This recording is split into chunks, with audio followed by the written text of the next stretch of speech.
All right. All right. You want to tell us who you are? My name is Sally Curry.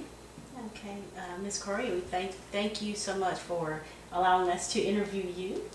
And can you tell us about your disability and how long you've had it? Okay. I have a couple of disabilities. In January of '09, I had a brain aneurysm. And when they went in to fix it, which was great because it saved my life, I had a stroke that affected my left disability, though to cut that all down, is that my right side, I have right-sided, what they call hemiparesis because it's on that side, but it just doesn't move very well. Well, tell us.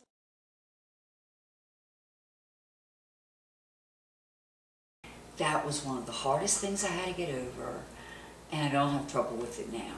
If people offer to help me, great, thank you, yes. Getting back to help, you said a lot of people helped you in the beginning. Now at this point, and you said you welcome help. Right. So you don't feel offended when Oh no, oh no. If somebody says, gee, people will show up and say, knock on the door. I had off today, so I brought lunch for us. And they'll bring lunch in, and it's like, oh yeah, that beats another peanut butter and jelly, So it's good that way. I have. Has there been any positive aspects of the disability?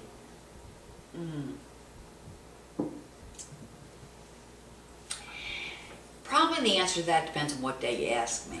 I'll be really honest on that one. But I think at this juncture, I think of it more as a blessing than a negative. Don't get me wrong. I'd love to be able to get up and walk out of here when we're done. I'd love it if my hand works that I could at least knit while I'm sitting in the chair all day.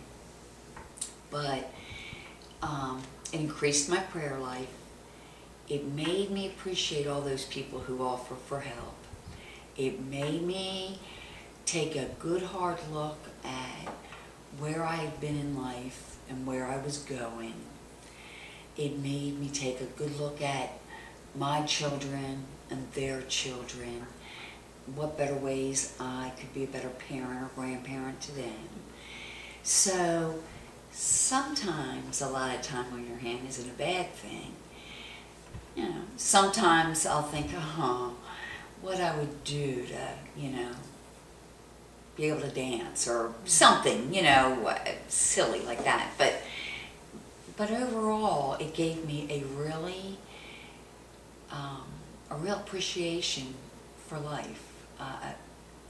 It's hard to explain, but it's, I don't know. I'm at that point, I think, in my journey where I've accepted these things now, and I'm trying to make what's the best use of the things that have happened to me, and and then further on down. Who may be at this point, maybe have just had a stroke, maybe have some of the same prognosis as yourself. What would you say to them? First, if they had just had a stroke, and depending whether they were still in the hospital or had just come home, I would work really hard to get them to understand that I do know how scary it is. I don't think I've ever been as scared in my life as I was then. I had no control. I didn't know what was wrong with my body. I didn't know why. I just, even though I had come from the medical profession, my brain wasn't back working good enough for me to be able to put all the pieces together. And, to be left alone, I was fearful I'd fall, or I'd have to go to the bathroom and nobody would be there to take me, or I'd choke when I was drinking something. And that's all I remember is this fear. I went to Walmart one time with my husband, and I was on there, like the store Jazzy or whatever with the basket, and he ended up going one way, and I went to go down an aisle, and it was really crowded. And I decided not to go down the aisle because a lot of people won't move all the time. Just depends on where you're at. And all of a sudden I got into a panic attack that it was going to get so crowded I couldn't get out, which was crazy, but yet it was a real fear. It's the same thing. Yes, they get frustrated and angry and cry, but they can't go back to what they knew, and the road ahead is scary. They don't have the wide-eyed child wonder of, oh, life today, school today. They've already been there. Now what happens? Are they going to forget me? Are they going to yell at me because I've drooled on my clothes, or, you know, and so, and it's very hard. People don't mean to be impatient. They don't mean to be unkind. But I just never realized the depth of insecurity that you feel. So, you know, they mean well. Don't predict for them what you think. Just say, I know you're going to be the best you can be next time I see you, you know. And if they want to cry, even if you just let them cry, they don't have to say anything. Just be with them so that they know it's okay that the world's turned upside down, that you're still going to be their friend or their relative or a loved one. And, you know, and probably for most of them you can say the journey will get better. Exactly how, we don't know, but pieces of it should get better every day. Okay? What is your disability and how long have you had it? Okay. My name's Misty. Of course, y'all know who I am, hopefully by now. And I have cerebral palsy. And I was actually born with it, but my family and parents didn't find out until I was 3 years old. Because I couldn't sit up and I wasn't standing up like the rest of the children my age. How do you feel you are perceived? My perception of how people perceive me is probably worse, I guess. That's what people have told me. I'm very self-conscious a lot of times, more than I try to let on. Just about normal everyday things.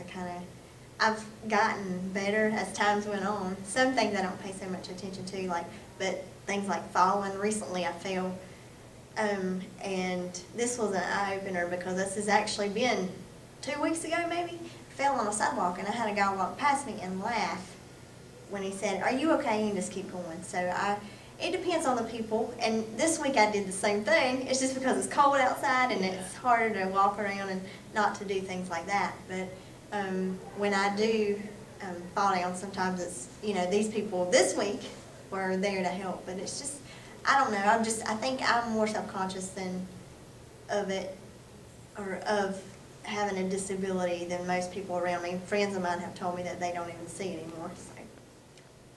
So. Do you feel offended if people ask to help you? No. I've never felt offended because I think that they're just trying to be nice, and I would rather somebody ask to help me and me be independent and say, no, I don't need your help. Or I try to say it nicer than that, but usually I'm very, very independent. I like to do things myself. And I've even had guys say, do you want me to shut the door for you? Because I'm very independent, but I don't mind.